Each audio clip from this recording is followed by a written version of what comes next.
안녕하세요. 보통 사람의 영적 기형에 오신 것을 환영합니다. 저는 여러분의 호스트 베네딕트입니다. 사랑. 우리 오늘 사랑을 얘기해 보도록 합시다. 우리 모두가 잘 아는 거잖아요. 잠깐만요. 우리가 정말 이것에 대해서 잘 아는 거 맞아요? 사랑처럼 고약한 것 또한 없잖아요. 누구를 사랑했다가 힘들게 헤어져 본 사람, 이혼을 해본 사람, 어느 한때는 그 사람의 생김새나 하는 짓거리나 너무 좋아서 하루만 봐도 마음이 괴롭고 그럴 지경이다가 세월이 흘러서 사이가 나빠지면 세상의 꼬락서니도 보고 싫고 저런 인간을 내가 사랑이라고 했나 싶고 거기다가 이혼이라도 해봐요. 돈, 재산 분할, 불륜, 양육권, 양육비 등 가지고 피 터지게 왼수처럼 싸우잖아요. 밉다 못해 그 인간 자체가 싫어지고 여러분 이런 말 있죠. 미움은 곧 사랑의 다른 면이다 라고들 하지 않습니까? 그러나 누군가 좋아했던 사람이 싫어진다는 것은 정말로 슬픈 일이잖아요. 싫다는 것은 참을 수 없는 거부감이 난다는 것이니까는요. 한때 했던 찬란한 사랑이 나름 그 사람에게 바쳤던 나의 고귀한 정성이 너무너무 하찮아지는 것이 후회스러워진다는 것이 너무나 슬픈 일이잖아요. 아동문학가 안투안 드 생텍쥐페리, 우리말로 생텍쥐페리가 어린 왕자에서 그랬죠. 내가 그 장미꽃에 바친 시간 때문에 그 장미꽃이 그렇게 중요하게 된 거야. 물론 이 대사의 뜻은 여러 가지로 해석될 수 있으나 사랑관계에서도 그 뜻이 성립될 수 있어요. 소설에서는 그래서 너에게는 그 장미꽃에 대한 책임감이 생긴 거야 라고 했지만 인간 마음이 어디 거기서 그치던가요? 바람이 생기지요. 그 바람이 충족되지 않을 때 우리 마음엔 불만이 쌓이고 그 불만이 노여움이 되고 그 노여움이 싫음으로 도약되는 슬픔이 시작되는 것이잖아요. 보통 사람의 영적 기양을 얘기하다 말고 웬 사랑 타령이냐고요? 관련이 있어요. 잘 한번 들어봐 주세요. 저도 어쩌다 보니 30 중반 전에 대여섯 번 힘들고 힘든 사랑을 해봤습니다. 이혼도 해봤고요. 그때마다 너무나 힘들더라고요. 아시잖아요. 실현당하면 너무 괴롭다 못해 숨이 잘 안 쉬어져서 질식까지 하게 되는 거예요. 머리는 마비 상태가 되고요. 내가 도망쳐 나온 관계라 해도 거기서 오는 죄책감은 또 어떻고요. 이래저래 불교 힌두교에서 말하는 suffering, 괴로움. 그것도 가장 힘든 suffering 중 하나가 아닐까요? 그러다가 제가 37살 되던 어느 해 하루 머릿속에 생각 조가리 하나가 섬광처럼 스치고 지나가대요. 아, 이제는 사랑이란 것을 하지 말자. 그럼 스님이나 신부님처럼 살자? 에이, 그건 제 실력에 불가능할 것 같았고요. 남자한테 여자가 얼마나 좋아요. 여자한테는 남자가 좋을 테고요. 그럼 사랑 대신 내 마음에 누구를 좋아하는 마음이 생기면 그냥 이뻐하기만 하자.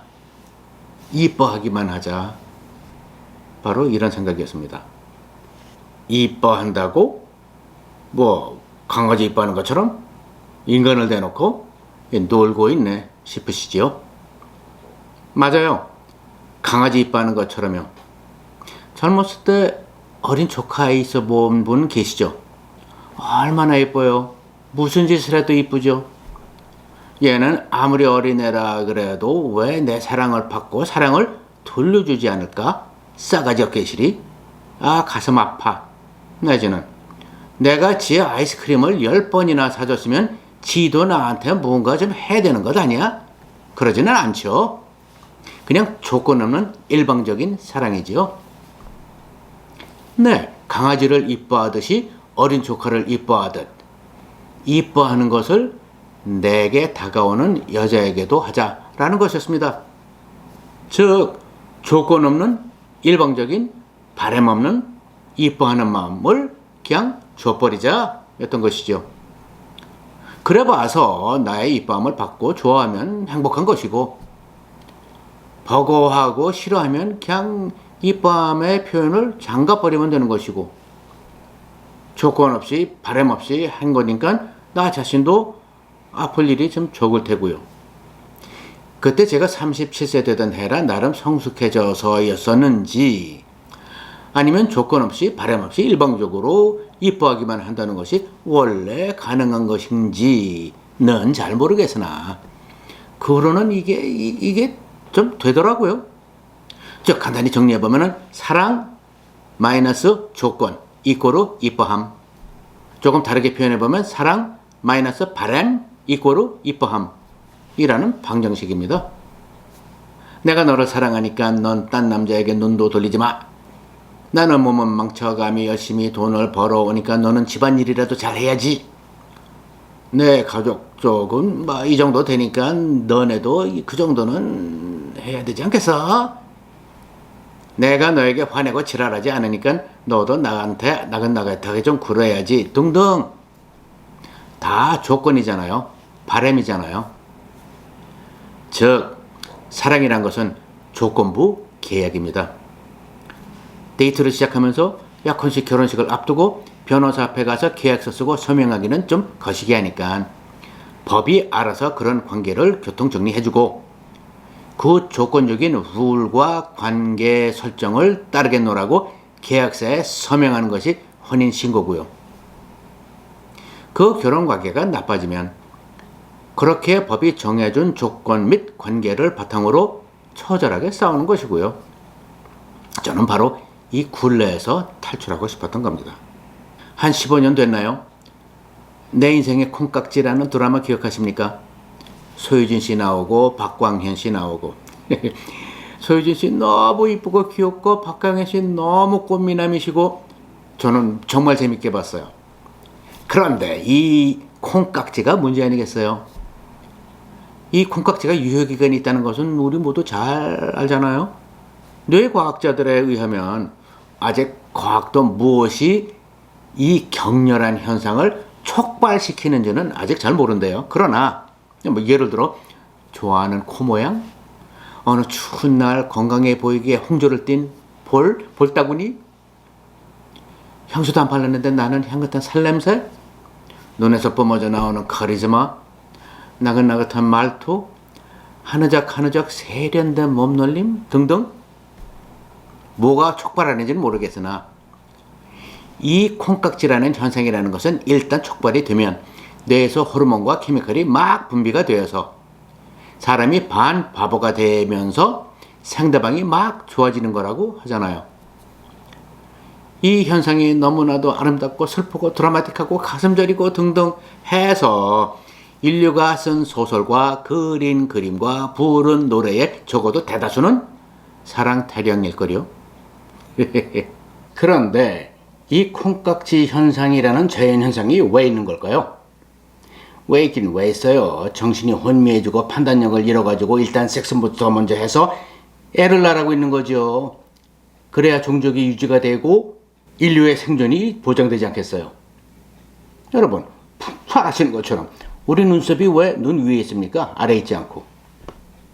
비가 왔을 때 눈에 물 들어가지 말라고요. 우리의 코가 왜 아래를 향해 있습니까? 빗물 들어가지 말라고요. 만약에 우리가 악어처럼 수면 바로 밑에서 사는 동물이었었다면 우리의 콧구멍도 위로 향했겠죠. 똑같은 얘기예요. 그런데 이 콩깍지 현상이 대충 2년에서 2년 반이면 자연스럽게 중단된다는 것 아닙니까? 더 이상 호르몬이나 케미컬이 안 나오는 거죠. 문제는 여기서부터 시작하잖아요. 콩깍지가 떨어져서 봤더니 상대방이 상당히 괜찮은 사람이다. 솔직히 사랑은 어디 갔는지 잘 모르겠는데 상대방이 그냥 꽤 좋다면 아이고 행복한 거죠. 아니면 원래 이런 인간이었어? 라고 싶다면, 그래서 싫다면 불행의 시작이고요. 잘 아시잖아요. 제가 37세 때 철이 조금 들기 시작하면서 이 굴레에서 탈출하게 도와준 이 생각이 바로 사랑 마이너스 조건 이꼬르 이뻐함 또는 사랑 마이너스 바람 이꼬르 이뻐함인 것입니다. 원래 제가 이 시스템을 채택하게 된 것은 제 자신의 생존을 위한 것이었죠. 사랑했다가 괴롭고 슬퍼지고 하는 데서 탈출하려고요. 근데 그리고 그 후 또 20, 30년이 흘렀네요. 그동안 새 인연을 만날 때마다 이 얘기를 읊었지요. 아마도 대부분 날 꼬시려고 별 개똥 철학을 다 늘어놓네 했을 겁니다. 저희 현재 와이프만 해도 놀고 있네 그러는 눈치였었는데 뭐 그냥 받아주더라고요. 이런 사람을 만나 정말 감사하게도 안 싸우고 두 딸내미와도 사이좋게 살고 있습니다. 네, 가족 안에서도 사랑 말고 이뻐하기만 하고 살자를 지키면서요. 돌아가신 제 아버님께서는 부모 자식 간의 사랑은 위에서 아래로만 흐르는 것이다 라고 하셨었는데, 인간의 마음에 대한 좀 슬픈 말씀이었지만 바람 없이 주기만 한다는 데에서는 일맥상통하는 말씀이더라고요. 그런데 세월이 흐르면서 이 생각이 거대한 반전을 맞습니다. 세월이 흐르며 철학, 역사, 종교학, 종교 비교학, 종교 역사 등등을 끼웃거리다 보니 신기한 게 관찰이 되는 거예요. 힌두교에서 가리키는 네 가지 푸루사르타, 우리 발음으로 푸루사르타가 있습니다. 네 가지 가르침이죠. 캄마, 다르마, 카르마, 목샤. 네 가지 인간 존재의 목적, 지향점 정도로 번역하면 되겠죠. 첫째, 캄마. 카르마가 아닙니다. 캄마입니다. 캄마는 흔히 쾌락이라고 번역을 하는 통에, 그리고 카마수트라 같은 책이 있는 통에 섹스 쾌락을 진하게 즐기라는 것 같다 라고 헷갈리게 되는데, 물론 그건 다 빠진 왜곡이고요. 인간 존재의 목적 중 하나로 행복을 추구하는 것, 즉 물질적인 풍요로부터 오는 만족, 행복을 포함해서요. 이것을 힌두교는 정식으로 인정을 하네요. 카르마는 우리가 잘 아는 업보지요. 캄마를 추구하는 것은 좋은데 그 과정에서 우리가 하는 모든 생각, 말, 행동이 우주 삼라만생의 근본적 실존, 즉 브라만의 세포, 아톰, 섬유질, 숨결 뭐라고 비유해 보시던 그 속에 스며들어가 그대로 기록되고 그에 따라 이 생에 그리고 다음 생에 숙명이 결정된다는 것이잖아요. 무서운 얘기죠. 그런데 좋은 카르마를 쌓고 나쁜 카르마를 소멸시켜서 많은 생을 살아가면서 언젠가는 삼사라, 윤회의 굴레로부터 해방이 되어서, 즉 목샤, 해탈에 다다름으로써 나의 아트만, 즉 자각, 즉 consciousness가 브라만으로 제 위치를 찾아 흡수되어 들어가서 영원한 안식과 무조건적인 사랑 속에서 지속하여 존재하게 되는 것이 궁극적인 목적 지향점이다 라는 세 번째 가르침이죠. 그런데 그렇다면 살아있는 동안에 어찌해야 그렇게 될 수 있는가 하는 질문이 당연히 대두되지 않습니까? 그에 대한 힌두교의 답이 다르마, 즉 도, 법도, 도덕, 정의롭고 고결한 행위 리스트 등등입니다. 불교에서 가르치는 네 가지 고귀한 진리와 800길 중에 800길과 비슷하게 부합한다고 하겠죠.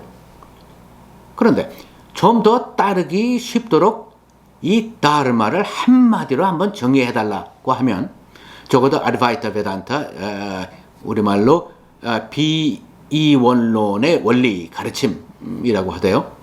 쪽에서는 한마디로 least harm, 즉 최소한의 해를 끼치는 이라고 가르칩니다. 이것이 도, 법도, 도덕 등등의 궁극적인 이정표라고요. 뭐 이래 라고 삐딱한 반응이 나올 법도 하지만 가만히 생각을 해보면 불교의 중도 또는 아리스토텔레스 아저씨의 골든 민, 중용 보다 한층 더 심오하고 논리적이지 않나 생각이 듭니다. 중도와 중용은 어찌 보면 하나의 방법론으로 들리잖아요. 대충 너무 이쪽 저쪽으로 가지 말고 중간 정도를 가면 기중 베네핏을 맥시마이즈 할 수 있지 않겠어? 처럼요. 반면 힌두교에서 말하는 least harm, 즉 최소한의 해를 끼치는 이라는 가르침은 우리의 일상생활 속 모든 생각과 언행에 있어서 항상 지향해야 하고 지향할 수 있는 목적론을 제시해 주는 것 같으니까는요. 그런데 힌두교와 비교해 볼 때 불교에서는 한 걸음 더 나아가서 우리 같은 보통 사람들, 즉 중생들이 참 실행하기 어려운 것을 가르치는 것 같습니다. 즉 attachment, 애착을 뺀 자비를 행하라 라는 말씀 아니겠어요? 마음의 여자, 반대로 남자, 돈, 직위, 자식 등등 무엇이 됐든 애착이 일면 해탈에 이를 수 없으니 애착을 멀리하고 버리고 초월해야 한다 라는 가르침 아니겠어요? 너무나도 힘든 과제인 것 같습니다. 우리 모두가 출가해서 절에 들어갈 수도 없는 노릇이고요. 그에 비해 저의 이뻐함이라는 개념은 사랑에서 조건과 바램을 뺀 거라고 했지 않습니까? 즉 내 마음에 어떤 애착이 일면 그것이 애착이므로 멀리하고 버리고 초월하기까지는 못하지만 그것을 그저 주기만 하자는 것입니다. 조건과 바램 없이. 불교와는 좀 다르죠. 어쩌면 제 생각이 불교에서 해탈에 다다르기를 원한다면 요구된다고 가르치는 애착의 말살과 반면 일반 사람들이 애착 조건 발현 등을 모두 동반하여 아등바등 실행하면서 살아가는 사랑과 사이에 약 중간 지점쯤 되지 않나 생각을 해봅니다. 그런데 이 선상에서 힌두교의 least harm, 즉 최소한의 해를 끼치는 다르마가 성공적으로 실행될 수 있는 가능성이 꽤 높아지지 않겠어요? 왜냐하면 사랑, 즉 애착에서 조건과 바램을 뺀 것이 이뻐함이니까는요. 내 애착의 충족을 위해 상대방에게 남에게 해를 끼칠 수 있는 나의 생각과 언행을 최소화하는 것이 훨씬 좀 수월해지지 않겠어요? 그래서 저는 제가 37세 되던 해부터 다음과 같이 실행을 했어요. 이제부터 사랑 안 한다. 그러나 이뻐하는 마음이 일면 내 마음속에 그저 조건 바램 없이 주기만 하자. 상대가 내 이뻐함을 받고 즐거워하면 좋은 거고 나도 반대로 이뻐해주면 더더욱이 좋은 거고 내 이뻐함을 받고 버거워하고 싫어하면 그냥 안 주면 되는 것이고 애시당초부터 조건 바램이 없었으니까 그러다 보면 내 이뻐함도 서서히 자동 소멸될 것이고 어떠한 인연도 시작이 있으면 반드시 종말이 있듯이.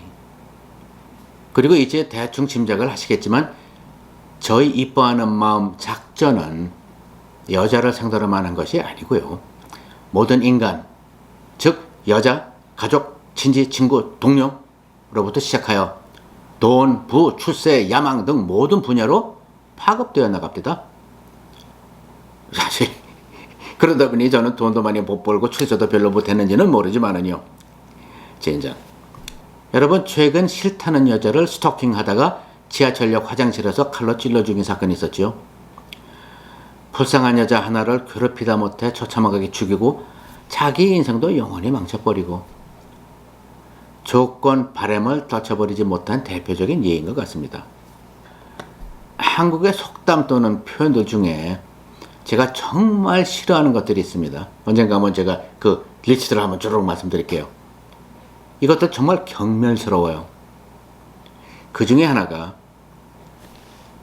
10번 찍어서 안 넘어가는 나무 없다라는 말입니다. 아, 왜 싫다는데 10번이나 찍고 XX를 하십니까? 웬 어마무시한 신뢰를 범하고 계십니까? 왜?